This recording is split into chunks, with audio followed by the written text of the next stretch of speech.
Praise the Lord. இன்று காலை தியானத்திற்காக நம்ம பார்க்க போற வசனம் ஆதியாகமம் 50ஆம் அதிகாரம் 20ஆம் வசனம். நீங்கள் எனக்கு தீமை செய்து நினைத்தீர்கள், தேவனோ இப்பொழுது நடந்து வருகிறபடி வெகு ஜனங்களை உயிரோடு காக்கும்படி அதை நன்மையாய் முடிய பண்ணினார். இது யார் சொல்றாங்கன்னா, யோசிப்பு தன்னுடைய சகோதரரை பார்த்து சொல்றாங்க, நீங்கள் எனக்கு தீமை செய்ய நினைத்தீர்கள். அவங்க என்ன நினைச்சாங்கன்னா, அவனை எப்படியாவது கொன்றணும் அப்படின்னு நினைச்சு அவனை என்ன பண்றாங்க, கொல்ல ட்ரை பண்றாங்க. அதுக்கப்புறம் சரி அவனை விற்று போடுறாங்க அந்நிய தேசத்திற்கு.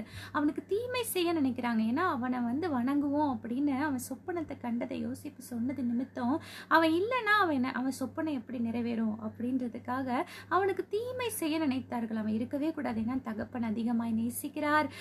அவனும் நிறைய சொப்பனங்களை காண்கிறான். அவனுக்கு எல்லாம் பெஸ்டா கிடைக்குது. அதை அவங்களால பொறுத்து கொள்ள முடியல.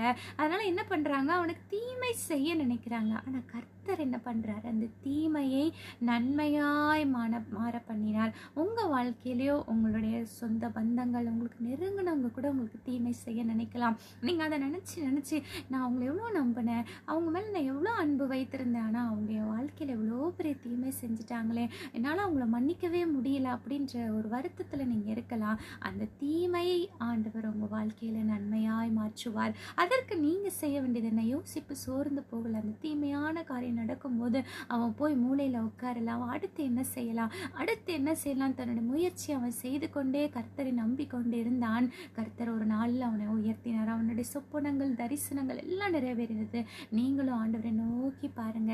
அவர் தீமையை நன்மையாய் மாற பண்ணுகிற தேவன். ஃபாதர் ரொம்ப அழகா பாடுவாங்க, தீமையை நன்மையாக மாற்றினீர், துன்பங்களை இன்பமாக மாற்றினீர், நன்றி நன்றி, எல்லாம் நன்மைக்கே நன்றி.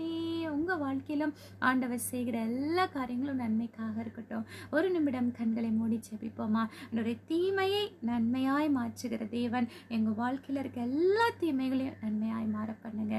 இயேசு கிறிஸ்துவின் நாமத்தில் ஜெபிக்கிறோம் நல்ல பிதாவே, ஆமென். Have a nice day. Thank you.